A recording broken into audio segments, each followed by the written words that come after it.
All right, you guys, it's officially that time of the year. We are going to be preparing a huge Thanksgiving meal for my husband's side of the family. And so I had to do some Thanksgiving grocery shopping. So in today's video, we're going to be tackling a huge Thanksgiving grocery haul to feed a family of, I don't know, maybe about 15 of us. I'm going to just assume. And my husband sometimes likes to have a little bit left over. But we'll get into all of that stuff later. But for now, we are just going to be doing that grocery haul. And I'm going to show you guys everything that I got for the holiday. And then at the end of it, I am going to reveal the price for all of this. So get an idea in your head, take a guess of what you think all of this costs to feed a family of 15, just a regular traditional Thanksgiving meal with a dessert. And I'm gonna let you know what I spent based on everything that I have here. If you're new here on this channel, you can find videos such as shopping hauls like this one and grocery hauls, cleaning videos, home organization, homeschool videos, a little bit of Disney content, anything that I feel is helpful, realistic, relatable, motivational in the fields of homemaking, inspiration, and motherhood motivation. I invite you to go ahead and join the family by hitting that subscription button. But today, let's just go ahead and get right into this video because I got a lot of things to show you guys here. And then later on this week, I'm going to be doing a separate grocery haul, which is just going to be groceries for our home as far as like dinner, breakfast, and things like that. So make sure that you keep an eye out for that one as well. I will start over here. I have cheeses, of course, 3 packs of Kobe Jack, 4 packs of triple cheddar. I'm going to be making a really long, like rectangular pan of mac and cheese. I also have this double smoked cheddar block here, so I'm going to be using that one for the mac and cheese as well. As far as butter, we have some honey butter spread, 2 boxes or 2 cartons of the 4-stick unsalted butter. I also got the sweet cream unsalted butter, which is great for desserts or candied yams. And then I got some cream cheese, which is good for like pound cakes. I have eggs, of course. We're gonna need that. I have the smoked spiral slices and pieces with natural juice. So this is kind of like a spiral ham, like broken up in pieces. This is perfect to use inside of like greens, green beans, things like that. But I also got the smoked turkey wings. You can also put this inside of your greens, but also inside of your dressing, like your cornbread dressing. You can use this if you're not making a turkey, or you can just go ahead and get a small turkey like this one here. This one is a turkey breast roast, boneless. So I'm literally just gonna roast this in the oven, put it into small pieces, and this is something that I'm gonna put inside of my turkey dressing. So we got these for the turkey dressing, but then we have this one here for our greens, as well as one of these. And then we also have some smoked pork hocks. The hocks are not for eating, of course. The hocks are just for flavor. And then of course we have a large brown sugar double glazed Thanksgiving ham. This is the spiral ham that's big enough for like the whole family. We always have a little bit left over to make like a soup or sandwich with as well. So we got all of that there.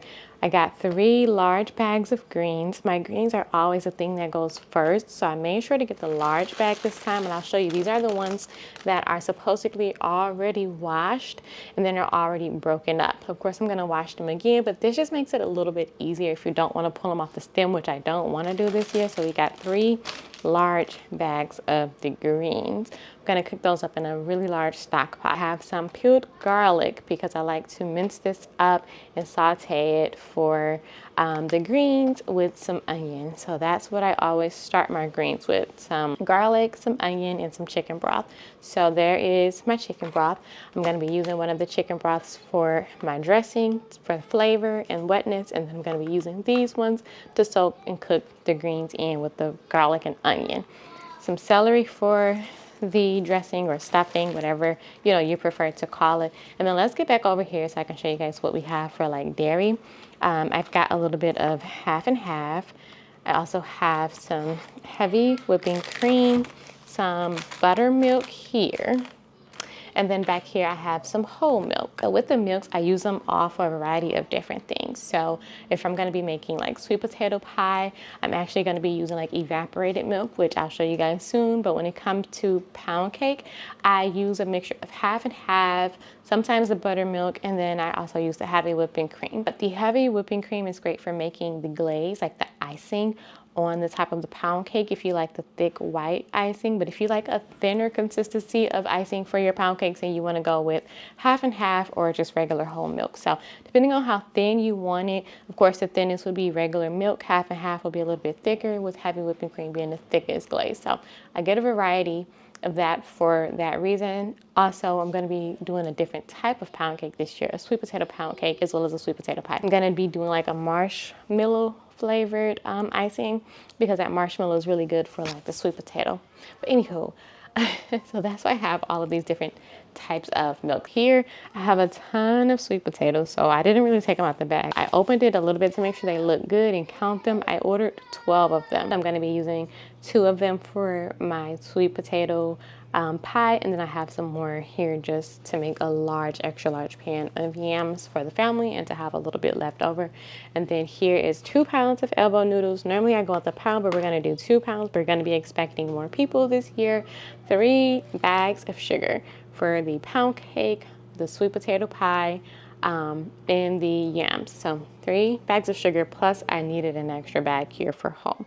Now this is something new. I've never tried this before, but someone said that if you just get the organic, just sweet potatoes, like the ones that doesn't have any salt or sugar or anything in it, just plain sweet potato puree, taste it and see if you like it. But basically they were saying that this one tastes the same as if you were to just puree your own sweet potatoes, and you can use this for the sweet potato pound cake, not for the sweet potato pie, sweet potato pound cake. So I'm gonna try and see. This adds like a little bit of the sweet potato flavor to the pound cake. And then you use some of this jet puffed marshmallow cream here and mix it in with whatever you like to use as like the topping for your sweet potato pound cake. So this is something new that I'm trying this year. Normally I just do pound cake and then sweet potatoes separately, but we're gonna try that one instead. So back here for the flour, I have some self-rising flour. I also have some big flour back there. And then I have regular all-purpose flour in the back. Here I've got some cornmeal mix. This is the self-rising, and then I have some regular yellow cornmeal because this is the enriched white one. If all else fails and I don't want to make cornbread for the stuffing or dressing, we also got some cornbread mix, the one that's not sweet, just the country cornbread mix, 3 of those. Here is some sugar that I bought for home to have for like my teas and my coffees this season. So I got some sugar cubes, and then the one that's easy to sprinkle out. So that's not for the holiday, but these are, I got light brown sugar as well as dark brown sugar for yams and sweet potato pie. I like the dark brown sugar for my sweet potato pies, but I sometimes use the light brown sugar for the yams because I don't want my yams to be like too dark and thick. I like that lighter, like orangey color. And then I got some powdered sugar for the icing that I'm gonna be making for the cake. I have some butter flavored shortening. Another thing I like to use inside of pound cakes, 2 boxes of vanilla extract, as well as some imitation vanilla flavor because they're just different. They taste different. I like to use both of them. So I got that there. More cranberry sauce for the dressing, and then some people prefer the gravy. And then I got a little bit more sage. I cannot find mine, so need that for dressing. And then I also got some maple syrup because this, if you put a little bit of this inside of the syrup that you make for your yams, it adds just a different level of like warmth and just yumminess. So I got that. I'm helping to make my own dinner rolls from scratch with a little bit of yeast, flour, sugar, you know, all that good stuff, egg, milk. But if all else fails, you just pull out the Rhodes dinner rolls. Tastes just like the dinner rolls I make at home, and you get a ton of them. It makes 36 rolls. Put them in the fridge that morning, and then when you're ready to get ready to prepare them, you put them out on a pan, let them rise, and then bake them in the oven. I am not in the business of making my own dough. I really don't like to bake, if I'm being honest. But when I do, it's because I like to do it with Noah, or just because it's just something that I think you should know how to do. You know, just it's a good skill to have is all. So do I know how to? Yes. Do I like to? No. So I got some Mary Calendar deep dish pastry pie shells. They look really pretty on the end. If I made my own dough, it wouldn't look like this on the end. It wouldn't be that pretty, even if I spread the dough myself. So I got 2 of these for the sweet potato pie. That is everything that I needed in order to make a large pot of like stock pot collard greens, some cornbread, turkey dressing or stuffing, a large pan of mac and cheese, a large pan of sweet potato yam, spiral ham, and then I showed you guys I got like small, like little turkey wings, a small turkey breast. That's typically what I make. I have to try and keep it simple if I'm doing this all by myself. It's rare that we do this potluck style. I always find myself having to do this all by myself, either just for my family or when we are inviting others over. So keeping it basic with just the yams, the greens, the mac and cheese, the dressing, the ham or turkey, you can never go wrong there. And then a sweet potato pie and pound cake. So that is what I'm gonna be doing. That's gonna be my spread this Thanksgiving. The total for all of this came out to be about just shy of $300 is what the total cost for all of this was. Now I'll show you guys, I did get a few drinks. This one here, I know this is not everyone's thing, but this is the Coca-Cola. If you are going to be doing like a brown sugar ham or even a honey ham, if you want a little bit of a more caramelized taste, mix this in with a little bit of water and let that be your broth for your ham that you baste it with. It tastes really good. Or you can just go with broth or water, however you want to do it. You can mix water with honey, however, but this is like different and it tastes pretty good. That is my secret. This here is my waters that I drink daily. Even Noah drinks these. We got the watermelon propel with the electrolytes and zero sugar, as well as the kiwi strawberry. So there's that. Hopefully everyone likes cranberry watermelon juice with vitamin C, because this is what I'm going to be serving for the holiday. I might just put it in like a punch bowl or some type of pitcher, and that's going to be what I'm serving for the holiday on the side of our meal. These are not going to be going out because these are just way expensive and it only comes with 4 in a pack. I got myself a cherry cola prebiotic olipop and a cream soda prebiotic olipop, as well as these probiotic yogurt smoothie drinks for breakfast. For Noah, I got him a large 32 box of juicy juice just to stock up, and this is something he likes to drink. And then the kids is going to be over for the holiday, they can drink these as well. But then I also got an 18 pack of Sunny D there, and then the chocolate milks. So he rarely drinks whole milk. Every once in a while he asks for it, so I give him the Better Goods organic whole milk. And then the last drink that I got with this order is the white raspberry Lipton iced tea. I think I had these last time. My sister-in-law really liked them a whole lot. This is, again, the white raspberry Lipton iced tea.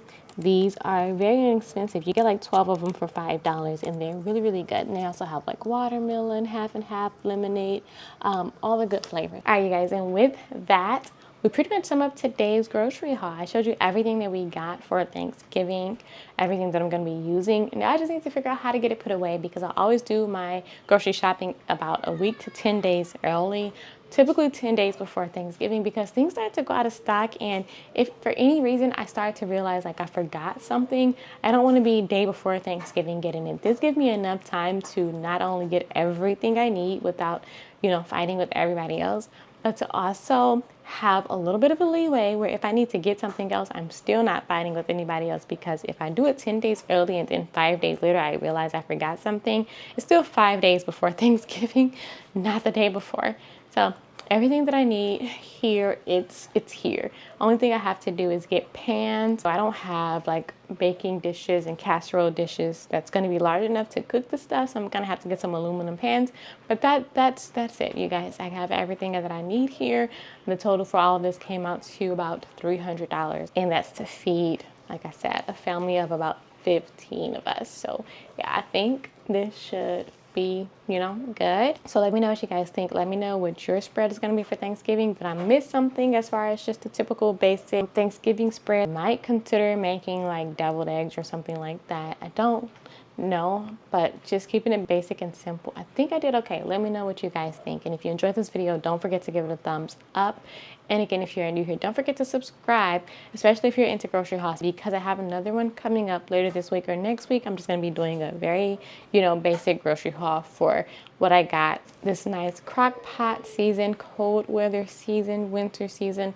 Those are the type of things you're going to see in the grocery haul coming up, as well as our typical favorites. So I hope that you guys enjoyed this video. I thank you guys so much for watching, and that's going to be all until next time. Happy homemaking.